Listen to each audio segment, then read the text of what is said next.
एक नया इतिहास लिखेंगे। साथियों नमस्ते, मैं हूँ ज्ञानेश वाकुड़कर। आप देख रहे हैं लोक जागर इंडिया चैनल और आज खुल्लम खुल्ला बात करेंगे हम एक अलग विषय पर।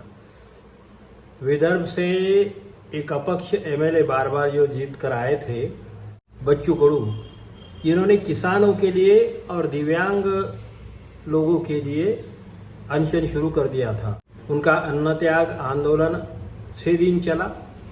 तबीयत का थोड़ा बहुत प्रॉब्लम हो गया और उन्होंने अनशन वापस ले लिया।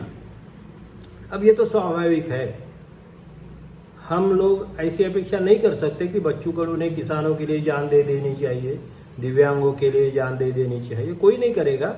और उन्होंने बोला है कि 2 अक्टूबर के बाद में अगर गवर्नमेंट तब तक अगर न्याय नहीं देती तो फिर 2 अक्टूबर के बाद में हम मंत्रालय में घुसेंगे भगत सिंह के तरीके से। अब भगत सिंह के तरीके से कितने दिन घुसेंगे, कैसे घुसेंगे, ये बच्चू कडू ही जाने। आजकल आंदोलनों में बात कैसी है कि स्टंटबाजी ज्यादा होती है। बहुत सारे विधायक तो ऐसे कुछ करते ही नहीं है, बच्चू कडू कुछ ना कुछ करते रहते हैं, इसलिए लोगों को भी वो नेता अच्छे नेता है करके ऐसा लगता है। अब जनता का भी ऐसा है कि जनता को समझ में ही नहीं आता है आंदोलन क्या होता है, स्टंटबाजी क्या होती है। नेता जो अपेक्षा करता है या कोई डिमांड रखता है सरकार के सामने तो वो कितनी सीरियस है, कितनी प्रैक्टिकल है, और सरकार अगर हाँ भी बोल देती है तो वो सरकार भी कितनी प्रैक्टिकल है, कितनी ईमानदार है। इस मामले में जनता सोच समझकर वोटिंग नहीं करती है। आपने देखा होगा कि 2024 की लोकसभा में महाराष्ट्र में मतदाताओं ने बीजेपी को पराभूत किया और उसी जनता ने विधानसभा में लाडली बहना वगैरह देखकर यानी इतने सारे वोट दिए। कुछ गड़बड़ियां भी हो गई है, आशंका तो है, इसमें कोई शक नहीं है, लेकिन जनता भी ऐसी है कि कुछ सोचती नहीं है। बड़े बड़े आंदोलनों की बात करें तो भी जनता को भी बेवकूफ बनाया जाता है। महात्मा गांधी का आंदोलन देखिए और बाबा साहब आम्बेडकर का आंदोलन देखिए, तो उनके आंदोलन में एक नैतिक आधार था। महात्मा गांधी भी अनशन करते थे, बाबा साहब आम्बेडकर भी आंदोलन करते थे, तो उनके आंदोलनों में, उनकी मूवमेंट में एक नैतिक आधार था। और जिस आंदोलन को नैतिक आधार नहीं है वो आंदोलन नहीं, स्टंटबाजी होती है। आजकल के विधायक, आजकल के आमदार, आजकल के खासदार मैक्सिमम स्टंटबाजी करते हैं, नौटंकी करते हैं, पॉपुलर गेम खेलते हैं जनता के साथ में। और इसी सिलसिले में अगर देखा जाए तो अन्ना हजारे का आंदोलन या केजरीवाल का आंदोलन, यहाँ तक कि शरद जोशी का आंदोलन भी इतना सही नहीं था। उन्होंने किया था, कुछ अच्छी डिमांड भी रखी, कुछ अपने किसानों के मामले में कुछ उन्होंने अपनी थियरी भी रखी, मगर उस थियरी में भी कई खामियां थी। खैर वो छोड़िए, वो बात अलग है, आज का वो विषय नहीं है। लेकिन शरद जोशी और इनकी तुलना नहीं की जा सकती। लेकिन ये अन्ना हजारे और केजरीवाल के आंदोलन में तो पूरा देशद्रोही टाइप का माहौल था। सरकार गिराने के लिए उठपटांग बातें करना। जैसे कि एक सिंपल बात आपको कह दूं कि केजरीवाल के आंदोलन में क्या था कि एक लोकपाल बना देने से देश का 80% भ्रष्टाचार कम हो जाएगा। ऐसा कोई बेवकूफ आदमी ही बोल सकता है या बेवकूफ आदमी ही उस पर भरोसा कर सकता है। लेकिन आंदोलन चला, संघ का उसमें हाथ था, बीजेपी का हाथ था। संघ और बीजेपी हमेशा देश को बर्बाद करने के लिए ही और सत्ता को अस्थिर करने के लिए ही काम करती है, क्योंकि उनको अच्छी सत्ता चाहिए ही नहीं, जनता की सत्ता चाहिए ही नहीं। लेकिन जनता भी इस मामले में सोचती नहीं है। वो जाति के नाम पर, धर्म के नाम पर, कभी भाषा के नाम पर अपने अपने जाति का आदमी फिर चोर रहे तो भी उसको सर पे उठा लेंगी। और कुछ शराब है, कुछ पैसा है, कुछ मटन है, खाने पीने को कुछ मिल जाए तो बिक जाती है जनता। ये भी 100% ऐसे होते हैं लोग, ये मैं नहीं कहूँगा, लेकिन बड़े पैमाने पे बिकने वालों की संख्या है। और यही जनतंत्र के लिए सबसे बड़ा खतरा है। एक बात सोचिए कि समझ लीजिए, एक मतदान क्षेत्र में जनतंत्र के फायदे जितने हैं वैसे एक कुछ नुकसान भी है। जनतंत्र ये जितनी बढ़िया सिस्टम है उतनी केयरफुली हम लोगों ने इस्तेमाल उसका करना चाहिए। अब आप एक देखिए कि एक ही मतदार क्षेत्र में, लोकसभा में या विधानसभा में समझ लीजिए एक मतदार क्षेत्र है, उसमें समझ लीजिए शिवाजी महाराज भी खड़े रह जाते हैं, बाबा साहब आम्बेडकर भी खड़े रहते हैं, महात्मा गांधी रहते हैं, सुभाष चंद्र बोस रहते हैं, भगत सिंह भी खड़े रहते हैं, और कुछ 2, 4, 5, 10 टपोरी लोग भी रहते हैं। क्या होगा? इनमें से एक कोई तो भी जीतेगा, और ये भी हो सकता है इनमें से एक कोई तो भी जीतेगा। शिवाजी महाराज जीतेंगे तो महात्मा गांधी हारेंगे, बाबा साहब आम्बेडकर हारेंगे, सुभाष चंद्र बोस हारेंगे, सुभाष चंद्र बोस जीतेंगे तो बाकी सारे हारेंगे। या ये भी हो सकता है कि ये सारे महापुरुष हार जाए और कोई तो भी टपोरी जीत जाए, क्योंकि आज का जमाना टपोरियों का है। बच्चू कडू को जिस निगाह से हमारी भोली भारी जनता देख रही थी पहले, वो जनता ने ये भी देखा कि गुवाहाटी शिंदे के कहने से नहीं, वो बच्चू कडू ने खुद बोला कि मुझे फडणवीस, मेरे दोस्त फडणवीस का फोन आया, या फडणवीस ने भी बोला कि मैंने फोन किया है और मेरे एक फोन पे बच्चू कडू गुवाहाटी चले गए। इसका मतलब क्या है? बच्चू कडू ईमानदार है या क्या है, ये आप सोचिए। बच्चू कडू को मिनिस्टर जो बनाया था महाविकास आघाड़ी ने बनाया था, फिर भी उनको फडणवीस का फोन आता है और गद्दारी करने वाले लोगों के साथ में बच्चू कडू चले जाते हैं। इसका मतलब क्या है? फ्री में तो गए नहीं होंगे, कुछ ना कुछ तो बात हुई होगी, 50 खोके वाली बात हो गई होगी, या मंत्री पद की बात हो गई होगी।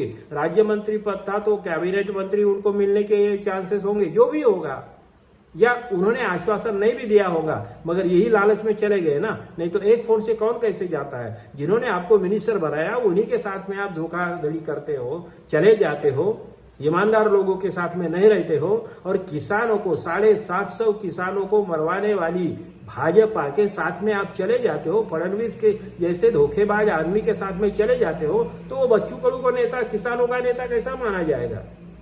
ईमानदार नेता कैसा माना जाएगा?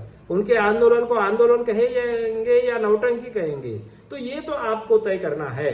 मेरा कहने का मतलब ये है कि फिर भी उन्होंने अनशन वापस ले लिया, बहुत अच्छी बात है, क्योंकि मैं भी नहीं चाहूंगा कि कोई आदमी वहीं पे मर जाए, कोई भी नहीं चाहेगा, करना भी नहीं चाहिए। अगर लड़ना है तो जनता ने लड़ना चाहिए।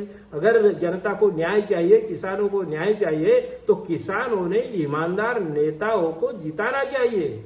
आप चोरों को जिताओगे, आप दंगेखोरों को जिताओगे, आप घर जलाने वालों को जिताओगे, आप नफरत फैलाने वालों को जिताओगे और अपेक्षा उनसे करोगे ईमानदारी की, तो ये नहीं हो सकता है।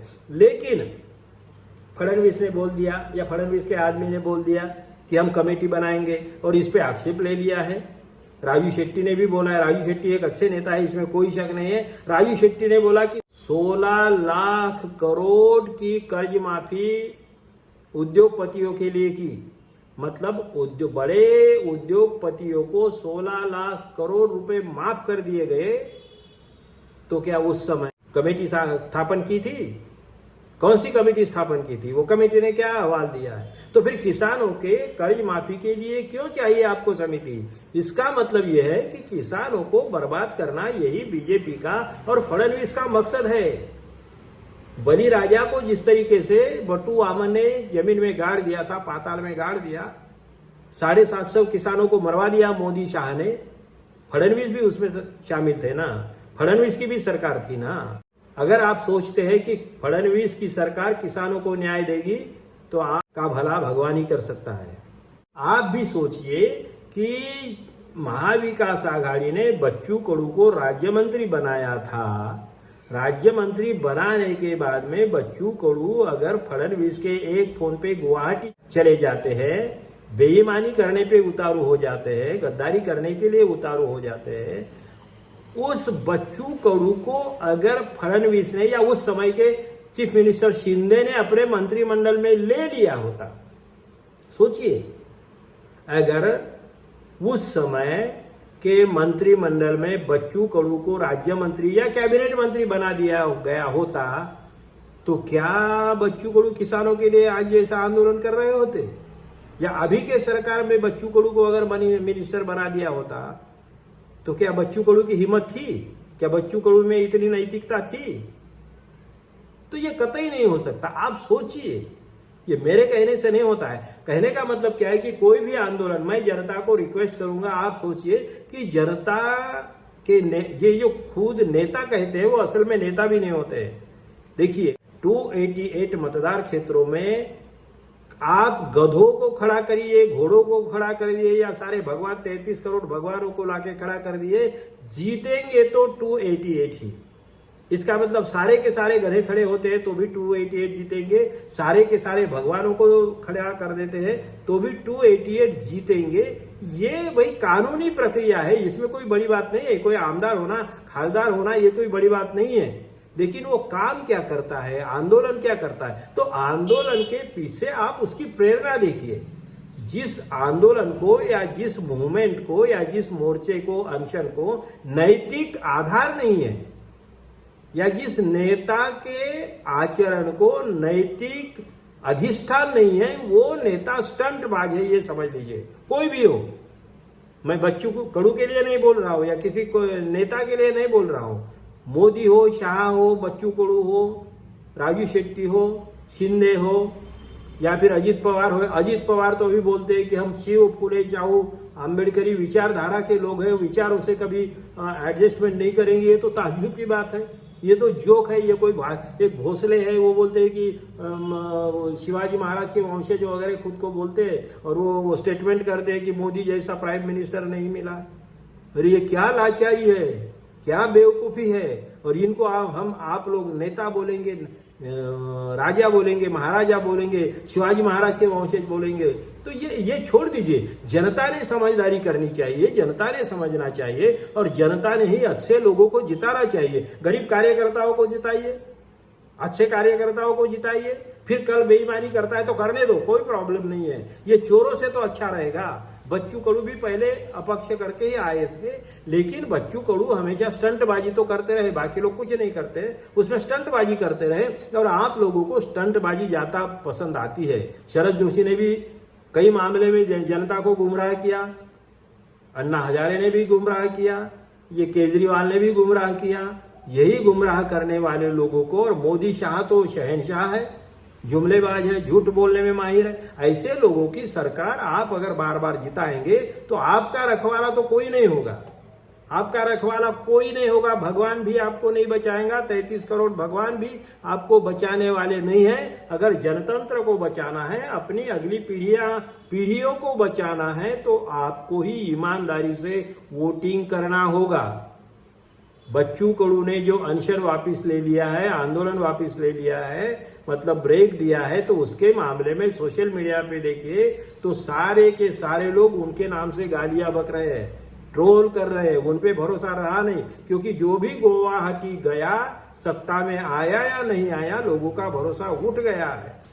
कर्ण कितना भी पराक्रमी होगा, मगर कौरवों के बाजू में खड़ा रहा, द्रौपदी का वस्त्रहरण हो रहा है ये देखते हुए भी चुपचाप खड़ा रहा, तो कर्ण विलन ही होगा, रावण विलन ही होगा, कंस विलन ही होगा। तो ये गलतफहमी में मत रहिए। अब जाते जाते यही कहूंगा कि बच्चू कडू ने आंदोलन पीछे ले लिया, बहुत अच्छी बात है। कुछ होने वाला था नहीं, आगे भी होने वाला है नहीं। इन लोगों को हटाइए। इन्होंने 750 किसानों को मरवा दिया, वो लोग आपका भला करेंगे ऐसा अगर आप सोचते होंगे तो फिर आपका भगवान ही आपका मालिक है। आप लोक जागर इंडिया चैनल देखिए, सब्सक्राइब करिए, शेयर करिए, लाइक करिए, घबराइए नहीं। मुझे लगता है कि आप लोग सब्सक्राइब नहीं कर रहे हैं, संख्या कम है, क्योंकि डरते हैं आप लोग, क्योंकि हम खुल्लम खुल्ला बात करते हैं, खुल्लम खुल्ला बात करते हैं। जो भी होगा देखा जाएगा।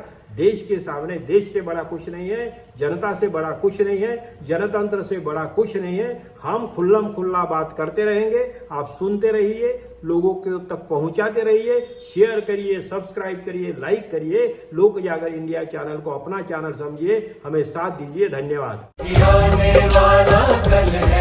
यही मेरे देश का कल है। एक नया इतिहास लिखेंगे।